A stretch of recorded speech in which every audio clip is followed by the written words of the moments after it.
What's up, everybody? This is your boy Will with Lightweight Debris Removal. We were having a problem with our lift gate right here.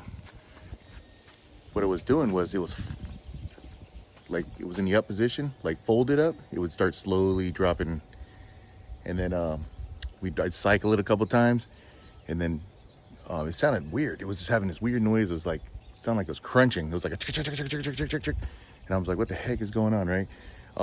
This is a couple months back, and cycled it a few times, and then found out, it works again. So we didn't have any problems with it. Only time we have problems is anytime we lift something heavy, like a refrigerator, a big, huge pile of dirt on a 3-yard dumpster bag, or a safe, something massive like that. And then it would start having problems again. And then I would cycle it a bunch of times and then back to normal. Well, anyway, today I popped the lid on here, and I'm gonna show you what we did to fix that situation. And it was a simple fix, so I just wanted to put that out there for you guys. So if you have a lift gate, you guys can diagnose that problem. And it's something that's preventative maintenance you want to do, and I'm gonna show you what I found out. So we got a Maxon lift system here, and we have it put on and installed by Monarch Truck Center. They did our bed and everything. They're up in San Jose. I got the doggo here, keeping track of all my tools. I'm trying to lose my nuts down here, and making spillages. Anyway, so what you got is this cover that goes right here. I got it upside down right now, but just slides on right there, and there's a couple bolts. I got those right there. There's like 5 bolts. This goes right in the side. You pop this off. Here's your hydraulic fluid tank. Just pull this thing out, to fill it. And underneath it, right under there, that's your, drain. So it's easy to undo and just drain it right out. There's a couple lines here. So here's the low level right here. We actually were below that. So I think what it was starving for hydraulic fluid, basically. And here's the top line where you want to be at. So I guess you want to operate in somewhere in here, but I think the top line right here is where you want to be at. And after reading the instructions, it says to put your gate all the way down to check your fluid. Because with the gate all the way down, your piston's all the way out. And then, so when the piston comes back in, you don't want to overfold your tank.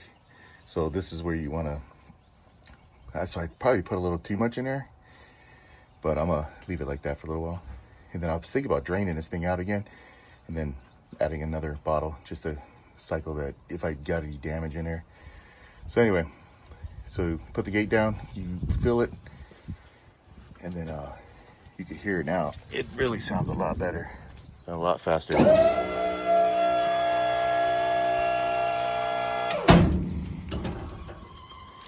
And it's moving a lot quicker. I wish I showed you that sound. That's Christina taking off. I wish I had filmed the sound that it was making, but I was so worried about what was going on, I just started working on it. There's also some grease points right here and back up in there on the pump that we got to hit. So I think we had this truck over a year now, about 1.5 years, and I really didn't do any maintenance on it, guys. I just operated it all the time. I'll hit these two with some grease every once in a while. But after I got the gate down and everything, I'm looking back there, there's a couple more grease points I haven't been hitting, so definitely check your fluids.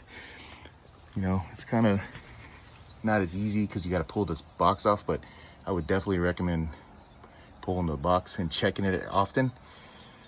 Because I checked it when we first got it, and I just didn't think that fluid would lose out of this thing. But yeah, went from like fluid all the way up here all the way down below within a year.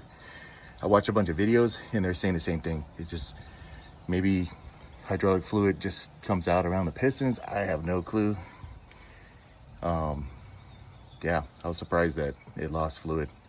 I have no clue. It's not dripping. I looked in the box. There was no extra, fluid or anything inside. down there at the bottom is still dry. But here's your instructions right there. Tells you exactly what type of hydraulic fluid you need. It's a ISO 32 for Maxon.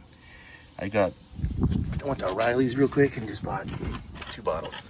I probably only needed 1, but I think what I'm gonna do is I'm gonna run this a couple days, you know, up and down, and then drain it out, and then put a fresh one in there. There is a filter inside that little tank in the bottom.